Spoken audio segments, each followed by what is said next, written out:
Welcome to Typology Gifts. I'm Dan. With us tonight is David. Thanks for joining, David. Hey, thanks for having me. And to those who are joining at home, the way this works is I type people for free. In exchange, they let me put the video up for posterity on YouTube for other people to watch. And I think we all kind of benefit from just hearing a couple of people talking about it. And for those who want, or like yourself, like just a second opinion or an outside point of view, um, it's just my opinion, it's just my observations, and we'll discuss it, and we'll talk about what type or types you came in kind of thinking you were, and then I'll tell you what my opinion is. Well, you'll be able to watch my work after the fact. Um, so how's that all sound? Sound Sounds okay? great. Have you seen any of the videos I've done before up to this point? I've started out with a few videos, like Mm-hmm. watch the beginning and sometimes skip to the end, Mm-hmm. but I never watch too deep into it because I just want to surprise myself, I guess, and see how it Okay. goes. Yeah, I've had some people say that. Um, okay. Um, so, um, so one of the questions that I like to ask people kind of right off the bat, just to get conversation going, let you lead it wherever you want to lead it, um, is would you say that you are more proactive or reactive type of person? And why? Uh, I think I can be proactive when I have to be, like when there are, I don't know, job recruiters and I want to make a good impression. But outside of that, I think I'm more reactive because I don't know, sometimes fail to seize opportunities or sometimes fail to do certain things on time or when they need to get done, I guess. Mm-hmm. And then there are a lot of people, especially in my immediate environment, that tell me, okay, dude, just do it, just get into it, or be a bit more, I think, proactive. What is So it that's, I guess, either I don't know. Is it like, are you being distracted? Are you being slowed down? Or what's happening exactly that's preventing that? it's more so a lack of motivation, I guess. Mm-hmm. A lack of motivation of bringing myself in, I guess. I think especially in school, that was a huge issue I had. Mm-hmm. Mm-hmm. Um, Aside from that, I just think, taking it slow is the correct approach, if you can tell that, or yeah, What do you mean exactly? like don't make too rush decisions, think them through. And Mm-hmm. sometimes you act on impulse because you're panicking, or I don't know, there's uh, uh, the clock ticking out. But if you are not in a pressured situation like that, then you don't have to be constantly on the go or be constantly um, reckless, I guess. Mm-hmm. Mm-hmm. So you're not a reckless person, is what you're telling me? I would like to think that I definitely made some reckless decisions in my life. Uh-huh. So don't get me wrong on that. But I think that's more of an age thing, even though I'm just Mm-hmm. 21, I guess. Mm-hmm. Mm-hmm. So Sure. Sure. Um. So, what areas of learning or of school did you do well in? Like as far as hitting deadlines or whatever. I did well in my programming class Mm-hmm. because it was just something I was sort of interested in because I'm currently studying electrical engineering. Mm-hmm. Well, whether or not I'm successful is, but Mm-hmm. Mm-hmm. we're getting there. It's called Um, learning, right? Aside from that, I would say English, not because I was particularly interested in, but I was good at it or decent at it. Mm-hmm. Aside from that, I would say math and physics. That's it. The rest was just So you hit your deadlines on those ones, and then struggled hitting the deadlines on the other ones. so to say, yes. Okay. And did that have to do with like how interesting you found certain things, or Yes. yes? Or either am I interested in the subject or how Mm-hmm. proficient I was at the subject. Mm-hmm. Mm-hmm. So like if I knew that a subject wasn't interesting, or that it wouldn't be worth the effort that I put into a certain subject because there are subjects that you will never excel at, Mm-hmm. then I just didn't try. How would you know that you couldn't excel at a subject? Uh, First, I don't know. It's just a feeling you have. If you are in a certain class, I guess, and you know, okay, this is not something for you, Mm-hmm. then I think that's sort of a limiter of myself. That you know, okay, I'm probably not going to excel at it because uh, your interest is not high enough to motivate yourself to drag Mm-hmm. through this class and just go through certain tasks that you have to do. Mm-hmm. Mm-hmm. So what kinds of tasks are interesting and which kinds of tasks are uninteresting? I think tests that were uninteresting to me were tests where you had to learn. Tasks. Sorry, I don't know if it came Oh, over. tasks. Mm-hmm. Tasks that were uninteresting to me were tasks where you had to learn a bunch of stuff and just recall information over and Mm-hmm. over again without um, like the knowledge about how you apply this knowledge, or Mm-hmm. how it could be useful somehow in a project of yours or in your daily life. Mm-hmm. You're saying you were or you weren't interested when did you jump to when you were interested? I'm sorry. Were you talking about if it's useful in your daily life that was uninteresting to you, or did you switch No, over that was just interesting. that was the That was part that was interesting to me. interesting? Okay, sorry, I missed Yes. that transition. So so you're saying if you couldn't identify the practical use of the information and it was just rote learning, then it was uninteresting. Yes. What about so is the type of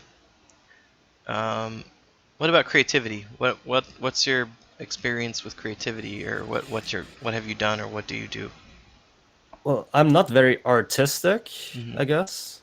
Uh, I have two left hands, if that makes sense, at Mm-hmm. least in that regards. Mm-hmm. Uh, but I love listening to music in my spare time. I love watching movies and playing games, I guess. Mm-hmm. But outside of that, I'm not a real creator outside of like simple programming tasks or electronics projects that I currently try to get in because I think that's an interesting subject. Mm-hmm. Mm-hmm. Um, do you spend a lot of when you're working on or when you're learning? Let's say that let's pick something that you were interested in, right?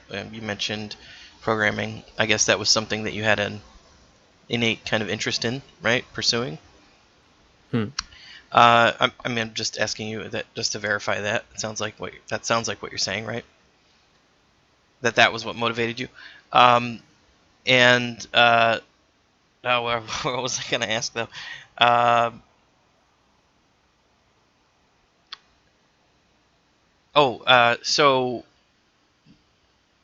so how much time do you think that you spend doing research versus uh, applying what you've learned in kind of working on things?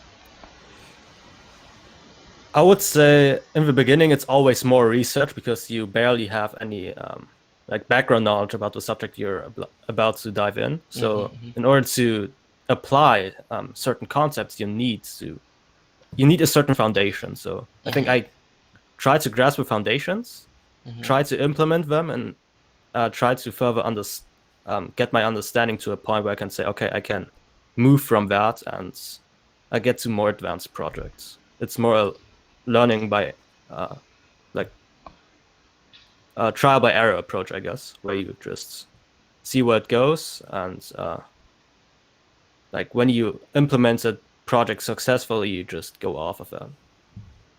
Mm-hmm. That Mm-hmm. makes sense. Yeah, yeah.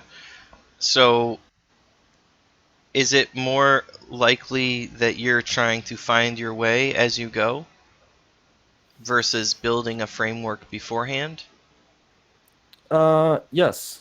I mean, of course, I try to grasp a certain foundation, but Mm-hmm. after that, I just see where it goes. Mm-hmm, mm-hmm, mm-hmm. Is that true across other areas of your life, or just as you're working on programming? It's probably applicable to every like area of my life because I mean, I hate mundane tasks, I guess. Certain things you have to do Mm-hmm. in life, like I don't know, washing dishes, cleaning your room and stuff. But Mm-hmm. if I have like interests in mind, then I try to make them as fun as possible. Mm-hmm. Uh, I think something I learned through a game called League of Legends was that I learn best when I can apply what I know and see if it holds up, and if not, then you just um, like adapt the things that sucked, so to Mm-hmm. say, Mm-hmm. and the things that went good, you just apply over and over again until you see, okay, there's something wrong or there's a problem that you have to fix. Mm-hmm. Mm-hmm. Mm-hmm. So how do you know that something's working or not working? You look at the results first and foremost. After that, of course, you have to ask yourself, why were the results off? Because there are multiple reasons why, for example, you can win a game or you can lose a game. Was it Mm-hmm. because the enemy was bad? Was it because you were good? Was it because certain characters were overpowered? Or Mm-hmm. was it because certain items were strong or weak? These are Mm-hmm. all factors that you have to consider while like thinking about why something went good or bad. This can be applied throughout every area in your life, Mm-hmm. from programming to um, I don't know, art, for example. Well, art is a different kind of field, but uh, Mm-hmm. well, I don't know. Like, you look at the results and break it down. Mm-hmm. Mm-hmm. So you're looking at the evidence, right? You're looking at well, it is the results, right? That's the same thing. So do you find yourself doing the same thing, like looking at the results of other parts of your life and then using that to, how are you making your life decisions? That's such a Uh, broad question, right? Depends on the area. I think Mm-hmm. if we're talking about like career decisions and where I want to go in life career-wise, Mm-hmm. then it was more so that I had an initial interest when I was a kid. Like Mm-hmm. I got sort of pushed into STEM fields as a kid Mm-hmm. and stick with it. Mm-hmm. If it comes down to like daily decisions, if these are mundane decisions, I just make them at some point. Like, what do I want to eat? And it's just a mood-based decision. But Mm-hmm. if we're talking about bigger decisions, then I have to mull over them and consider multiple factors in order to make sure that I um, make a decision that I'm ultimately satisfied with. Mm-hmm. Mm-hmm. Um, have you been in many group projects that I can ask you some questions about, like how that went? Group projects. I mean, for university, I have to reach in papers every week Mm-hmm. for my physics class, for example, Mm-hmm. and we can only reach them in groups. So therefore, Okay. Have you been in any situation where you were put in charge of the group? a couple of times when one team member just couldn't make it in time or had something else to do, Mm-hmm. Can you tell me but how that went? it went extremely strange. It was kind of awkward because Mm-hmm. I'm usually not the leader kind of guy, Mm-hmm. and the group consists of three people. So when one falls out, there are only two people left. So you have more so a dialogue. So I can tell if I would be in like bigger groups. Mm-hmm. But it was just you know talking about the different results we had and thinking about approaches how we can arrive at or how we complete the task properly. Even Mm-hmm. though like if it's correct or not, well, that's up for debate. But at the end of the day, we will see if what we did was correct when the professor is giving us the end results.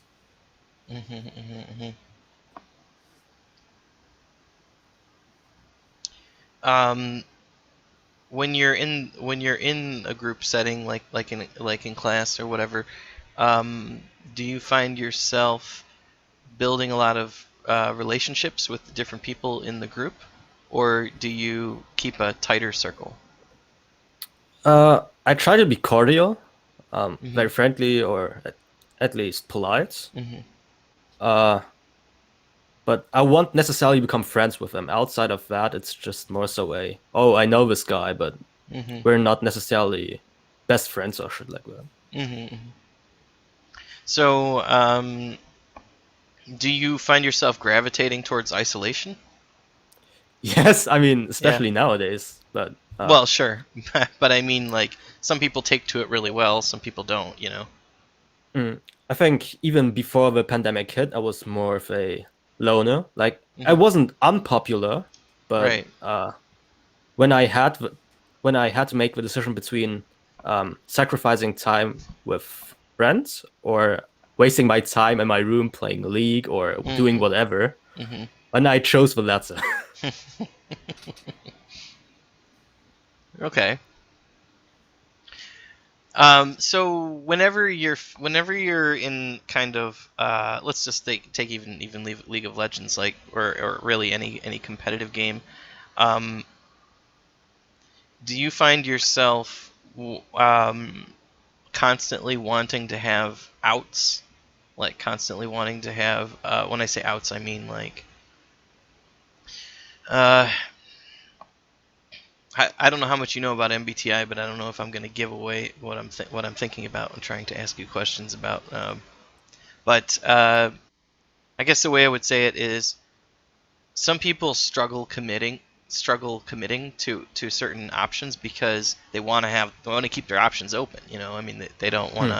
to um, they don't want to start shutting down options because that's pretty committal.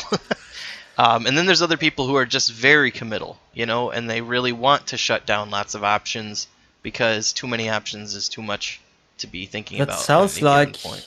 NE versus NI, if you It ask me. is, yeah. So, I mean, that I can't ask you that too directly, so that's a problem. I mean, I have an idea already, but I just um, do you find it difficult to commit to options? No. No. Uh, I mean, even in a career sense, I knew what I wanted to become rather early on in life. I just Mhm.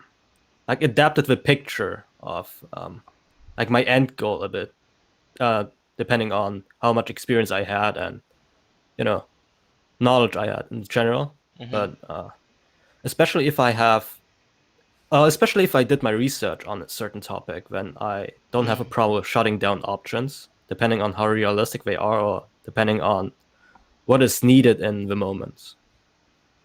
Right. So when it comes time to act, do you find it easy to act?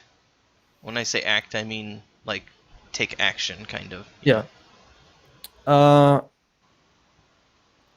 I think so. I mean, once I think I can get into action, I don't have a problem with setting things in motion. Mhm.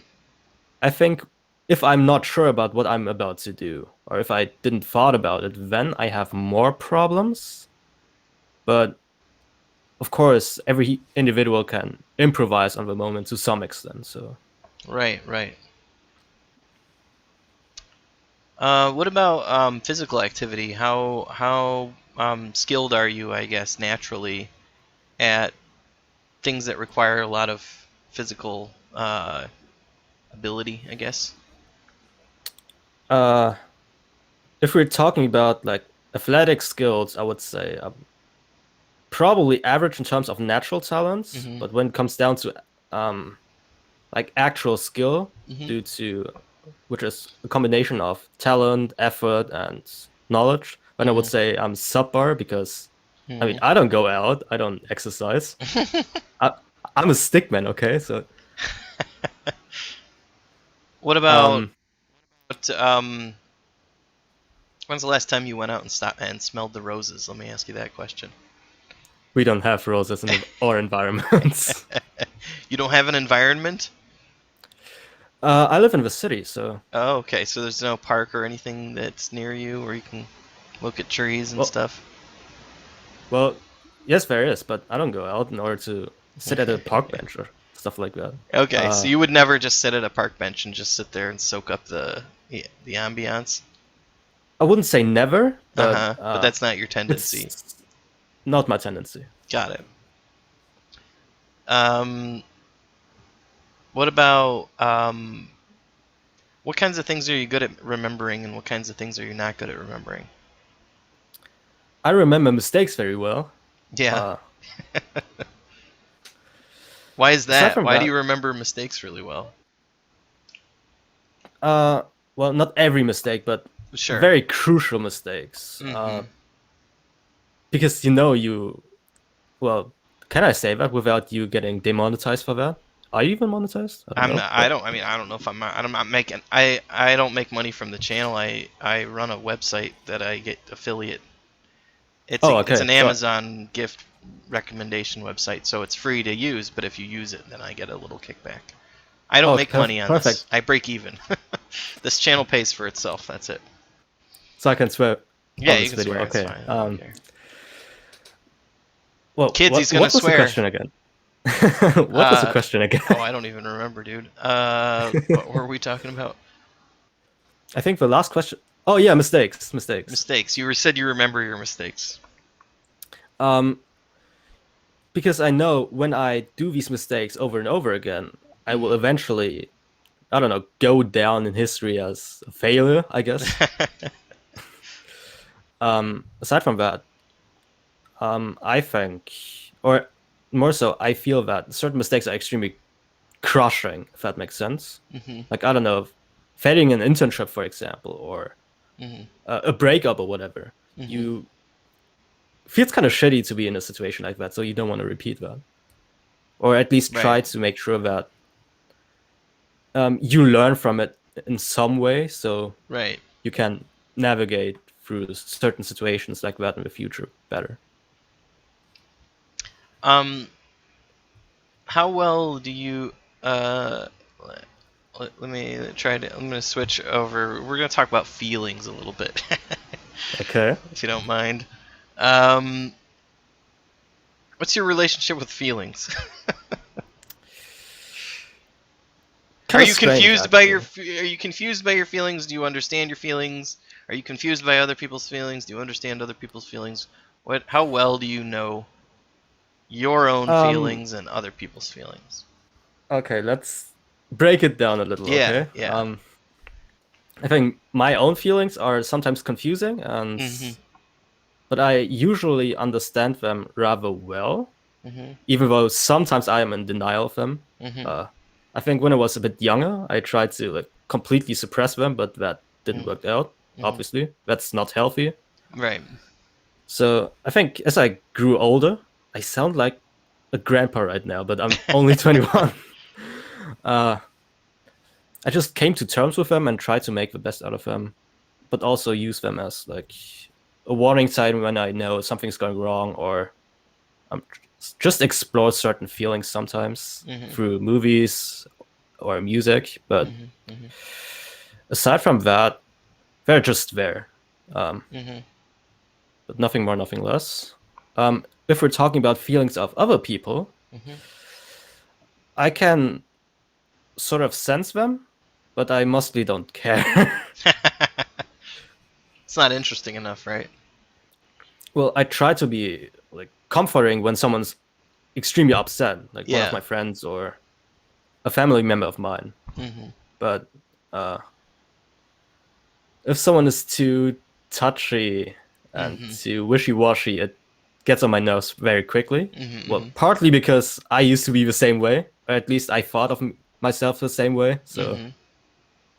Why did yeah, you think of yourself as being that way? especially when I look at times of stress, I completely freaked out. Sometimes even lashed out physically. Mm. Uh, I think that these were moments of weakness. At least that's how I consider them. Hmm. But I think looking back, it was just me being young and immature. Even though it's not an excuse, it still was that way. So Right. accept it for whatever it is. Hmm. That's Yeah. healthy. It's a healthy way of seeing it. I mean, you can't time travel, so Right. So, what's a belief that you hold strongly? a belief that I hold strongly. Uh, it would be easier if you could narrow it down to like a single topic or stuff like that. Just pick one out of the air. I don't know. Uh, if someone constantly tries to tell you that they don't care or Uh huh. that their life is so much better, stuff like that, you know, if you look at people on Instagram that tell you, okay, I'm not bothered by anything or stuff like that, these are the people that care the most. These are the people that try to pretend they're perfect or try to pretend they're okay, even though they're not. It's obvious. Hmm. That's interesting. How did you build that belief? I guess. Partly through my personal experience. Hmm. Well, I sometimes did that. You And sometimes what? I sometimes like pretend that I don't care, even though I Mm. did Mhm. secretly, but you don't show that openly, Mhm. or at Mhm. least not as openly as you should. Mhm. Uh, but also, like, especially in my high school years, there were a lot of these edgy kind of kids that tried to like be Sure. completely closed off, or the Mr. or Mrs. Perfect that tried to project this perfect image, but Mhm. even Mhm. though they seem perfect, you directly knew that there was something off. Mhm. Mhm. Mhm. And then later on, uh, it was evident that they had certain issues, and it came to light that they were shitty to begin with. Mhm. Well, the younger years are hard because you don't know who you are yet. You're kind of discovering that, True. and some people aren't too happy with what they find. And I mean, I don't know. Does anyone get out of it okay? Does anyone get out of it unscathed? Sure, some people do. Most people get through with a few scars I do to think show these for it. scars, I think you need certain experiences like that in order to grow, because Hmm. if you only know the good sides, once things go down south, or once um, your life becomes stale, you Hmm. don't know what is a good experience anymore and what is bad. So therefore, I think certain experiences like that can mold you negatively and positively, but also show you which kind of direction you want to go or not, Yeah, depending on the experience. right. It's like a catalyst for change. Otherwise, you're just sitting there floating, right? Nothing's changing. Exactly. So you got a little bit of friction to get you moving in a certain direction. Sometimes it's something that feels bad in the moment, and High then it school years. turns out to be, yeah, high school years, big life changes, people die, people get sick. It's catalysts. All right, I think we're about the halfway point. For those watching at home, we'll see you in part B. Thanks for watching through part A. Shame on those people who skipped just straight to part B. Not you. I'll give you a free pass. You can Thank you. you'll watch this whole video, so that'll work out. Uh, all right, so see you in part B, friends.